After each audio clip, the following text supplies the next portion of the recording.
Mangala means the cause of happiness and prosperity in life. 22nd Mangala, respect. Respect means recognizing the true goodness of another person and showing respect to that person by displaying appropriate humility. Participation to welcome the Dhammayātrā is showing respect to the Lord Buddha. It is showing respect to the Dharma, namely the Vaishya Dhammakaya, which is a practice for attaining Dharma. It is showing respect to Phra Mangala Muni and respect to the Sangha, who are the lifeblood of Buddhism. 23rd Mangala, be humble. Being humble means not being arrogant about these 6 things, being from a great family, being wealthy, being good-looking, being knowledgeable and capable, being a person with a high position, or being a person with many subordinates. A humble person would be able to sit on the road to welcome the Dhammayātrā without being arrogant. 24th Mangala, Santosa.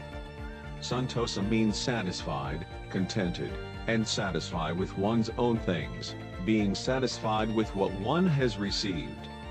When welcoming the Dhammayātrā, Santosa ones will feel satisfied with the amount of flowers they have received. 25th Mangala, have gratitude. Gratitude is the knowledge of kindness and the benefits that others have done for you.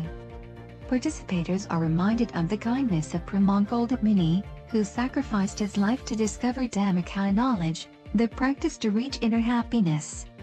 Luang Pu and his disciples used Dhammakaya knowledge to solve the root of human suffering, so that all lives can escape from suffering. Participators are also considered to be grateful to their parents because we have used the body that they gave us to accumulate merit. 26th Mangala, listen to Dhamma. Hearing and listening to the benefits of welcoming the Dhammayātrā, the history of the discovery of Dhammakaya, and the spread of Dhammakaya knowledge from the venerables, from the host of the program, or from various media sources. This is correspond with the Dhamma Savanamaya in the meritorious deeds. 27th Mangala, patience. Patience means even when affected by desirable or undesirable things, one can maintain one's normal state with a clear mind. Patience is a virtue that the Buddha praises as being excellent. Participators would be able to practice patience, such as being patient with weather conditions, heat, cold, being patient with physical discomfort, pain, and fatigue, being patient with desires, not wandering around, but choose to accumulate merit instead, etc. 28th Mangala, an obedient person. An obedient person is someone who can tolerate instructions, follows them with respect and humility. Participators should be ready to follow various rules and etiquette of the activity. 29th Mangala, see Samana, true monk. Samana means calm person. It refers to a monk who has trained himself with precepts, meditation, and wisdom well. Therefore, he is calm from sin. The emergence of the Lord Buddha is difficult. It is also difficult to see the disciples. That seeing gives the beholder a clear mind. It is called Dhammayātrā, which is the excellent seeing. There is fact that no one can reach to nirvana if they have not seen a samana first. To go to nirvana, one must have the 5 indriya fully. Seeing a samana will cause the first indriya to arise, which are faith and light to arise in the mind. Mangala, discuss Dhamma. After seeing the true monks, it is an opportunity to converse or listen to Dhamma from the monks. They will teach. The main topic is called Anupapikatha, which includes the benefits of making donations and keeping the precepts, which will prevent falling into hell and bring you to a comfortable place, the heavenly world.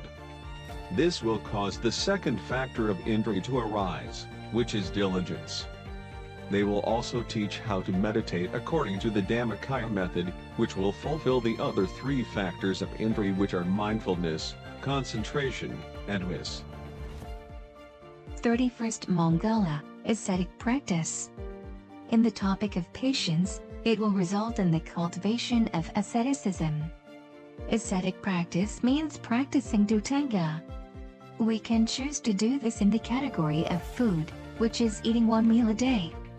Currently, it is academically accepted that eating one meal a day will have a positive effect on health and help cure various diseases, such as obesity, and NCD non-communicable diseases, etc. 32nd Mangala, live a holy life. There are many levels of celibacy. The basic celibacy is to be content with one's own partner. In addition, we can also observe the 8 precepts. 33rd Mangala, see the 4 noble truths.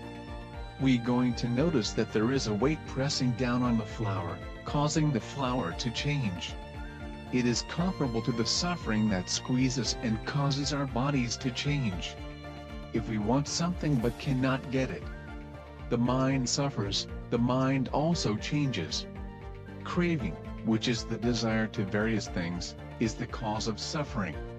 Nirvana is the extinguishing of craving or stopping the desire, not sending the mind to cling to various things, bringing our mind back to ourselves. Open-Aiko. When the mind stops, we will see the first megasphere arise, which is the beginning of the path to Nirvana. 34th Mangala, reach for Nirvana. In the past, Buddhists may have understood that Nirvana was something only for monks, who had to practice with difficulty and retreat to live in the forests and mountains. But with the kindness of Mangala Muni, he taught us that reaching Nirvana is not beyond the ability of everyone. Everyone can reach it with a simple method. Like in the time of the Buddha, Angulimala ran after the Buddha, calling for him to stop walking. He gave a hint by walking and said, "I have stopped, what about you? Have you stopped yet?" Mangala Muni has shown us the path to Mega and Phala, that if we stop our minds at the 7th base, everyone will be able to attain Nirvana.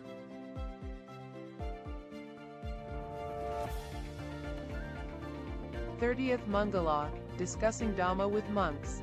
Nowadays, I have heard news from Buddhists that they should study only the teachings of the Lord Buddha and not the teachings of other disciples.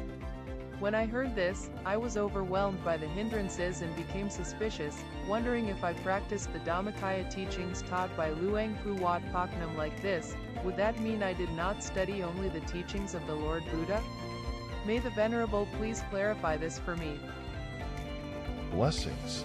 For the Dhammakaya teaching, in addition to practicing to achieve enlightenment by oneself, I would like you to know that practicing according to the Dhammakaya method has been recorded in the Pali Tipitaka, which is certainly the language used by the Buddha to teach.